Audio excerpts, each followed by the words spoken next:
Nos despedimos do ano que passou e damos boas-vindas ao ano novo.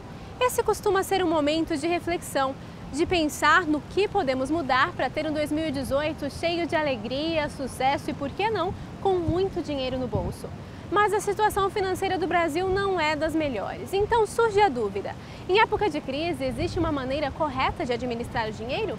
Começa agora o Valor do Real, um programa que vai te mostrar a economia de maneira simples e prática.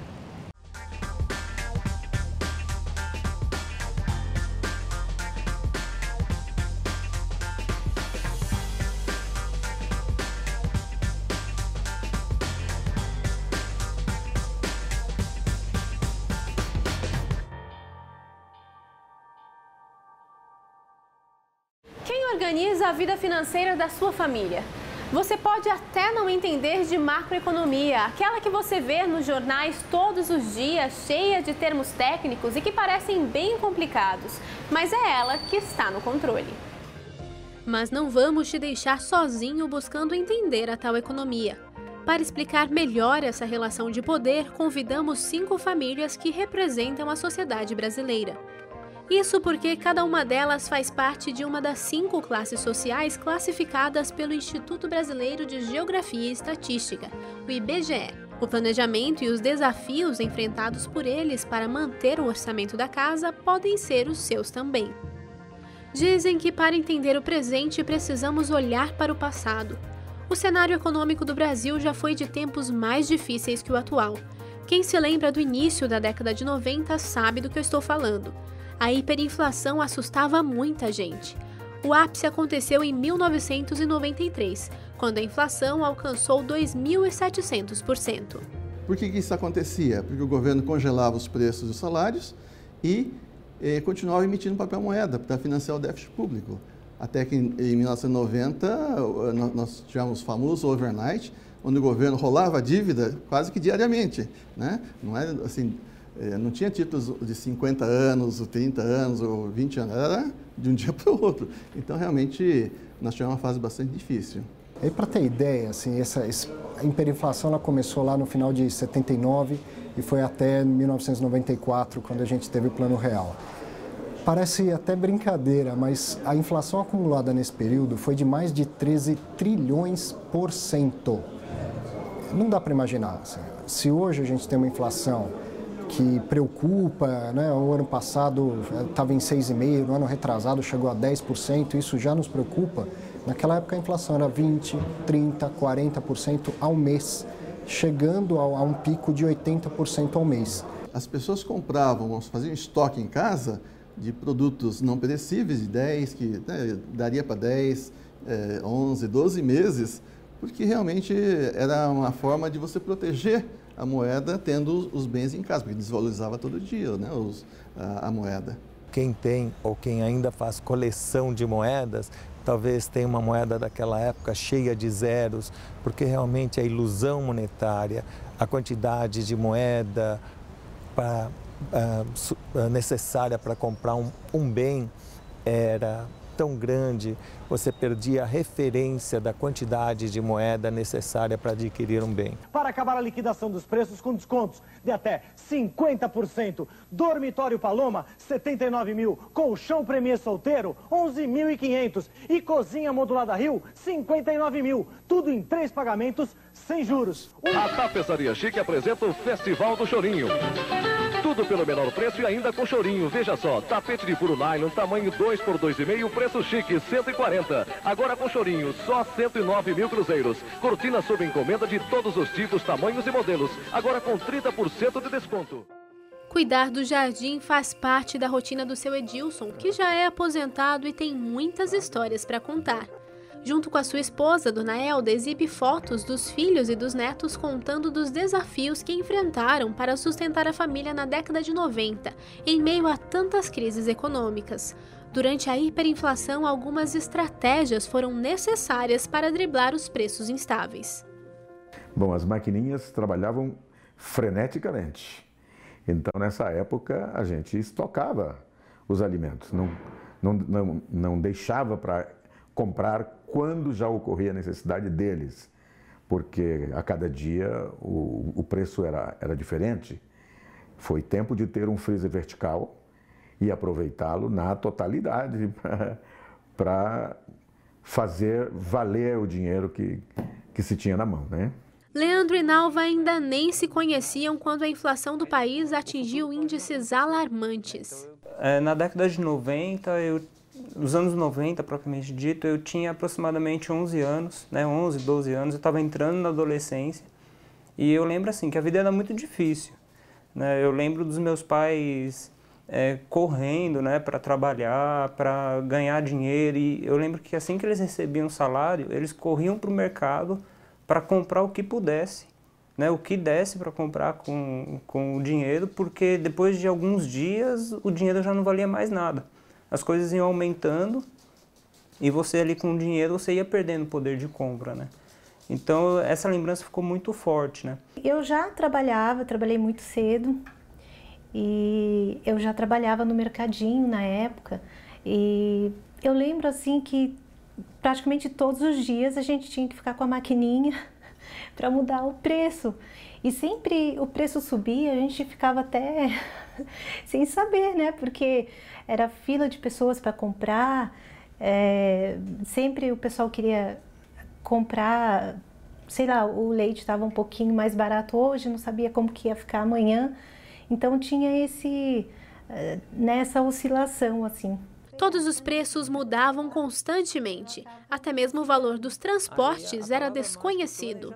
Aí a gente ia pegar o ônibus e o ônibus a gente não sabia quanto ia custar, porque cada domingo, cada dia o ônibus vinha com um preço diferente, né? Muitas vezes agora eu estou até me lembrando que existia uma placa na frente do ônibus e ali vinha escrito à mão, o motorista escrevia à mão o preço da passagem. Então eu me lembro que a gente ficava olhando o itinerário do ônibus para ver se era o que você queria pegar e quanto custava, para ver se você conseguiria pagar, né? E para os nossos pais era difícil até mesmo se planejar de quanto dinheiro eu tenho que dar para o meu filho ir no passeio. Ele não sabia quanto ia ser o lanche no lugar. Então era realmente uma vida assim, muito imprevisível, né? Muito difícil. E as famílias não tinham dinheiro, era difícil fazer um planejamento financeiro também. Vários planos econômicos fracassaram buscando estabilizar a inflação. Um novo plano foi estruturado para mudar a moeda gradualmente. Durante alguns meses, 2 unidades de medidas eram usadas ao mesmo tempo. Foi criada uma moeda virtual, vamos dizer assim, uma unidade de valor que era chamada URV, a Unidade Real de Valor. E na prática ela valia o mesmo que $1. Então as pessoas começaram a pensar em URV e não pensar no nosso dinheiro, cruzeiro, cruzado, cruzado novo e na época já o real. Eu passava a pensar o preço da minha pizza em URV. Se eu não tinha confiança nos dinheiros de antigamente, agora eu tinha confiança na URV porque eu sabia que ela ia variar de acordo com o dólar. E o dólar é uma moeda reconhecidamente forte. Então isso já começa a minar a tal da memória inflacionária e a minha necessidade constante de pensar em reajustar preços. E ali teve uma hiperinflação um pouquinho antes, e aí veio a indexação, né, com a URV. E nessa época minha mãe tinha uma lanchonete e depois que eu voltava da escola eu ajudava ela na lanchonete para fazer conta, porque era difícil, né? Cada dia o cruzeiro real tinha um valor diferente, né, indexado ali com o URV e o dólar, e você tinha que calcular quanto que você ia cobrar ali nos salgados, no caldo de cana que ela vendia, né? Eu lembro muito da URV, que tinha aquela unidade real de valor, que tinha que fazer a conversão de cruzeiros ou cruzados, não lembro agora, e para ir na padaria, porque ela tem que comprar 2 pães, 3 pães, mas quantas URV escolhe? Eu lembro que o meu avô, nessa época eu ia muito para casa do meu avô, que meu pai morava com ele, e ele ficava todo dia lendo no jornal, mas isso daqui é um absurdo, como é que a gente vai saber quanto que vale o dinheiro? Será que esse real vai adiantar alguma coisa? Era muita incerteza, assim, nesse período de transição.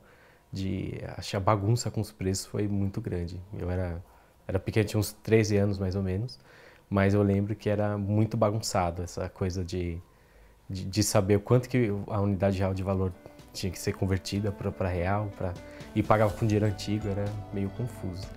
Para combater a gigantesca inflação, foi estruturado o Plano Real durante o governo de Itamar Franco.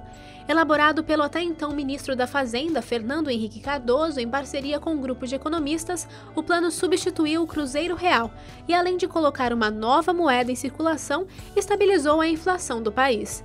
Lembra da macroeconomia que citamos no início do programa? Olha ela aí, conduzindo a estrutura financeira do Brasil. Foi um pouco difícil, porque eu ficava um pouco no caixa e também a gente sempre estava mudando ali para remarcar os preços, né, nesse mercadinho. E quando eu ficava no caixa, nossa, a gente ficava um pouco desesperada, porque você não podia voltar o troco errado para as pessoas. A chegada do Plano Real trouxe uma ideia de alento, né? Até porque foi uma época em que havia uma certa paridade entre ele e o dólar. Isso era gerador de conforto para o consumidor. O que eu consigo lembrar é que quando mudou para o real, eu via que as pessoas estavam bem felizes com essa possível mudança. Eu ouvia as pessoas falando que era uma nova oportunidade, que agora as coisas iriam dar certo, porque não estava funcionando a última moeda e que agora sim o governo tinha feito um investimento que iria levantar o Brasil e o orçamento das famílias também. Como adolescente na época, para mim era muito dinheiro. Para ter uma nota de papel, era muito dinheiro, R$1, eu só tinha moeda. Tudo a gente fazia com moeda, né? Que ali poucas moedas você fazia. Se eu não me engano, naquela época o litro de álcool, gasolina, era 60 centavos de R$1. Então tudo era muito barato, assim, para você comprar comida, você fazia tudo com valores muito baixos, né? A gente vinha lá da casa dos 1.000, milhões e de repente veio tudo para um valor mais baixo. Eu acho que ninguém acreditava muito, porque tinha plano cruzeiro, plano cruzado, aí vem real. Eu acho que as pessoas não acreditavam, assim. Eu lembro na escola de ter discussões sobre isso e acho que todo mundo achava que ia dar na mesma que deram os outros planos, né? Mas enfim, esse deu certo, né? Mais certo, assim. Mas eu lembro que tinha uma desconfiança geral, assim, de não vai dar certo, não vai dar em nada isso, né? Foram vários os planos na tentativa de conter essa hiperinflação. O Plano Real foi o bem-sucedido, mas ele foi o 7º plano econômico a tentar. Não é fácil entender uma inflação que não tem fundamentos, então é difícil também combater uma inflação que não tem fundamentos. O Plano Real ele foi bem-sucedido, ele teve início no dia 1º de julho de 1994. E no dia 29 de junho de 94, o dólar chegou a 2.750 cruzeiros reais. Então, a URV do dia 30 seria 2.750 cruzeiros reais. E a partir do dia 1º, a economia, quer dizer, o cruzeiro real morre e a partir daí nasce o real. E como é que foi a conversão? Basicamente, os bancos trabalharam assim durante o fim de semana, né, que foi numa sexta-feira, pegou o cruzeiro real de o que existia na conta, preço e tudo mais, e converteu por 2.750. A partir daí, nasceu o real.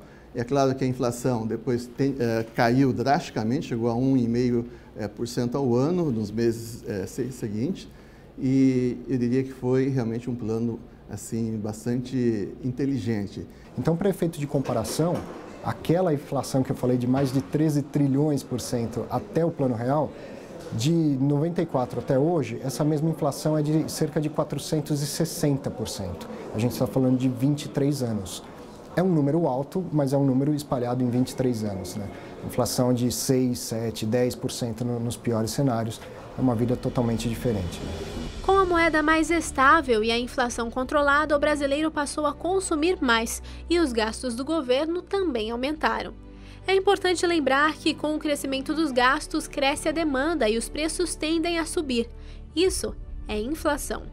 Inflação é um aumento conjuntural de preços, tá? É um aumento constante e geral de preços. Então, todos os produtos e serviços que a gente consome, eles vão subindo de preço de uma maneira constante. Isso é inflação. Ela é totalmente ruim? Não necessariamente. A inflação mais comum é a inflação de demanda. Tem mais gente querendo comprar os produtos e serviços do que oferta dos mesmos produtos e serviços. Então, um pouco de inflação é desejável. A gente no Brasil adota o regime de metas para a inflação. Há uma meta para que tenha uma inflação baixinha e controlada no país. Por quê? Isso é sinal de uma economia aquecida, de uma economia bem ativa. O que não pode é deixar a inflação escapar e aí quanto mais ela vai crescendo, mais fica difícil controlar, e aí pode voltar ao período de hiperinflação. É importante a gente entender isso, que a inflação ela precisa ser sempre monitorada. Não é que a gente venceu a hiperinflação e ela nunca mais vai voltar. Se não tiver um trabalho bem feito da equipe monetária, da equipe econômica, a hiperinflação pode voltar. Aumentou o preço dos bens, nós temos inflação. Caiu os preços dos bens, nós temos deflação. Então, é bem simples, principalmente porque nós sentimos no bolso, porque tem uma relação direta com o nosso poder de compra. Com um pouco de inflação é desejável. Então, hoje o Brasil tem uma meta de que a inflação seja de 4,5% no período de um ano, podendo chegar até 6% ou até 3%. A inflação mantém a economia ativa e os preços subindo. Por isso, hoje é mais caro fazer uma compra no supermercado do que no final da década de 90. Bem mais barato. Com um exemplo, R$100 você fazia a compra do mês, praticamente. Hoje, R$100 você vem com 2 sacolas. Mais nada. Eu vi a diferença, assim, de antes de ter o real, era um pouco mais confuso, apesar de ser mais novo e não ter um salário, mas eu via na casa dos meus pais um pouco mais de desordem com as finanças, por conta da remarcação de preços para hiperinflação. Depois ficou estabilizado, eu comecei a trabalhar, eu consegui até ajudar em casa um pouquinho, assim, o pouquinho que eu ganhava, na época não era R$80. R$80, conseguia ajudar por ter essa estabilidade e tudo mais tranquilo. Eu lembro que entrei na faculdade, eu tinha essas bolsas CNPq, FAPESP, era uma bolsa super alta na época, R$350. Eu pagava o meu inglês, ajudava em casa, ainda saía, ainda consegui juntar dinheiro, não me pergunta agora como, para comprar um carro. Então era uma coisa doida, assim, né? Com R$350. Então faz muito sentido, assim, porque hoje ganhar R$350 e conseguir fazer isso tudo, eu não consigo nem imaginar por onde, assim, como é que você... Isso em quanto? 15 anos, 16 anos? Por aí. Uma coisa bem recente. Na faculdade já. Um levantamento do Instituto ASAF mostrou que no período de julho de 1994, quando o real foi lançado, até agosto de 2007, o poder de compra sofreu uma perda de mais de 82%. Ficou confuso? Vamos simplificar. R$100 em 1994 valiam, em agosto de 2017, apenas R$17,67. O Dr. Fabiano Lima, professor da Universidade de São Paulo e um dos responsáveis pela pesquisa, nos explicou que isso tudo é resultado de uma inflação acumulada de 466% em 23 anos. O Brasil saiu de uma rota de um crescimento para uma recessão profunda. E essa mudança de rota nós sentimos no nosso bolso, no nosso dia a dia, né? Nós sabíamos, aprendemos o valor do nosso dinheiro, né? Conseguimos ter uma sensação de conhecermos o nosso salário, quanto que a gente ganhava, o que a gente podia comprar com o nosso salário, quais bens que a gente poderia adquirir no longo prazo, né? Conseguimos fazer um planejamento das nossas vidas visando o longo prazo. O ideal seria que tivéssemos uma economia com um maior controle, um controle mais rigoroso, né, das informações e dos gastos, essa prioridade nos gastos, gastar aquilo que se arrecada, né, porque muitas vezes o salário mínimo, ele aumentando, ele tendo aumento real acima da inflação, ele provoca a inflação. É um círculo vicioso, porque as pessoas, quando gastam mais, os preços podem ser que subam, né? Houve a inflação, as coisas estão muito mais caras, mas o salário, em relação à inflação, também está muito acima, né? As coisas estão muito mais caras, mas a gente também recebe bastante. Apesar de que a gente ainda não consegue fazer tudo que a gente precisa com o salário mínimo, eu acredito que ela está diferente da inflação. A Karine está certa. Se você é daqueles que sente falta da época que o Kinder Ovo custava R$1, não desanime. E essa vai aqui e esse caixa aqui. Pronto. Que tal, Kinder Ovo? Muito bem! Só Kinder Ovo tem um monte de surpresas diferentes. Temos também dados positivos. Nos últimos anos, os salários também aumentaram. O salário mínimo, que em 1994 era de R$ 70, em 2000 chegou a R$ 151 e em janeiro de 2017 a R$ 937. Mas será que o aumento foi proporcional à inflação? Esse ganho real que mostra o salário mínimo, ele é uma sensação que a gente estaria ganhando mais, né? Mas quando você retira dele o valor da inflação, o aumento real que a gente teve é menor, né? E essa mudança nessa estrutura mostra cada vez mais, né, a necessidade de nós termos no Brasil medidas de ajustes duradouros, de controle de gastos, né, ou da priorização dos gastos do nosso dinheiro. Outro índice famoso por mostrar a valorização das moedas por todo o mundo é o índice Big Mac. E sim, ele tem tudo a ver com o sanduíche. Como a receita é a mesma, mas os ingredientes são sempre nacionais, ele foi escolhido como uma referência de custos. Mas será que esta é uma boa maneira de identificar o valor de outras moedas em relação ao dólar? O professor Arthur Moraes nos explicou que algumas questões devem ser levadas em consideração ao se analisar os dados do índice. Faz sentido eu comparar o preço de um Big Mac em todos os países em que ele é comercializado? Faz sentido. É uma métrica precisa, perfeita? Não, claro que não. Mas ele como aproximação, ele faz sentido. E hoje ele nos mostra que, então qual é a ideia? Ter o preço do Big Mac nos Estados Unidos como referência e em todos os outros países o quanto esse preço desvia para mais ou para menos. E hoje, no Brasil, o preço estaria desviando ligeiramente para menos, o que dá a ideia que o real poderia estar um pouquinho mais alto do que está hoje em relação ao dólar. Essa é a lógica por trás do índice Big Mac. Os dados divulgados em julho de 2017 pela revista inglesa The Economist mostraram que na Ucrânia o Big Mac custa $1,70. No Egito chega a $1,75. Na África do Sul você pode comprar o sanduíche por $2,26. Entre os países com o sanduíche mais caro estão a Suíça, a Noruega e a Suécia. O Big Mac nestes lugares custa mais do que nos Estados Unidos, onde o preço é $5,30. Em quinta posição no ranking de sanduíches mais caros está o Brasil, que cobra $5,10. Mas será que estes valores são suficientes para comparar a taxa cambial de diferentes países? É um bom indicador como referência, né, para comparar as moedas, mas eu acho que tem que levar em consideração outros fatores. Por exemplo, a carga tributária, a diferença de carga tributária do Brasil com os Estados Unidos, custo de logística, né, e também o volume de consumo do hambúrguer. Nos Estados Unidos todo mundo consome hambúrguer, almoça hambúrguer, e o consumo é assim, uma quantidade bem superior ao que é consumido aqui no Brasil. Então você pode pensar, é mais barato comer no Egito, por exemplo, do que no Brasil. Mas é preciso levar em consideração outro dado importante, a renda média de cada país. Enquanto no Brasil essa renda mensal é de R$ 2.500, no Egito é de apenas R$ 500. Um novo cálculo do índice, levando em consideração esses dados, colocou o Brasil em primeiro lugar com o Big Mac mais caro do mundo. Isso mostra que o real está mais valorizado frente ao dólar. Apesar de ser didático, o índice apresenta algumas limitações.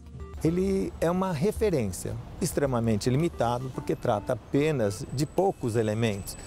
O preço do pão, o preço da carne e alguns elementos que entram dentro do preço. Então, é um produto de referência, por acaso, está associado com alimento, né? Carne, pão e outros produtos que entram na composição. Mas é uma variável, extremamente limitada, é uma referência extremamente limitada. Eu acho até que é um índice pouco conhecido pela maioria da população, mas até nesse sentido ele é válido, porque é mais fácil de uma pessoa que não seja um economista, um financista, entender a comparação via Big Macs do que entender de índices e política monetária em geral. Então ele tem também esse valor da comunicação à população em geral. A gente costuma achar que não entende economia, todo mundo entende. Todo mundo que paga a conta, tem orçamento em casa, todo mundo entende economia, talvez não conheça os jargões técnicos. Então, um índice que comunique com algo que todo mundo conhece, que é um sanduíche, tem valor nesse sentido. A economia brasileira se estabilizou e nossa moeda hoje é valorizada. Então, que comecem as compras. Ou não. Mesmo em boas situações econômicas, é importante administrar bem o dinheiro. Já ouviu falar de planejamento financeiro? As pessoas, quando elas não se planejam, e eu tenho visto bastante isso com o público que eu atendo, quando elas não se planejam, elas acabam se endividando. Ou elas não sabem onde elas gastam, ou não sabem nem quanto elas ganham. Então, a importância do planejamento, algumas pessoas podem achar que é exclusivamente para você olhar para números e para dinheiro, e não é. É para você olhar para os seus objetivos. Muitas pessoas passam a vida inteira sem sequer atingir os seus objetivos mais básicos, aquele sonho. Falando em sonhar, a economia mais estabilizada permitiu que Leandro e Nalva realizassem um sonho que exigiu muita organização financeira. 6 meses antes da gente casar, no final do ano, nós recebemos um bônus da empresa, eu recebi um bônus da empresa, e por conta da situação econômica do país, já foi possível fazer uma aplicação desse valor, e depois de alguns meses ali resgatar esse valor já corrigido, com algum lucro ali, que também ajudou a gente a custear as despesas do casamento, nossa viagem. Nós pegamos um feriado, e a gente foi numa loja e ali a gente comprou já uma parte dos nossos móveis, conseguiu fazer um parcelamento. Então foram realmente assim, já existia uma condição muito melhor. Os anos se passaram, a inflação atingiu certo equilíbrio. O real está valorizado, mas o cenário ainda é de crise econômica, o que assusta muita gente. Mas uma boa administração do dinheiro pode salvar sua vida financeira. É isso que a gente vai te mostrar no próximo bloco.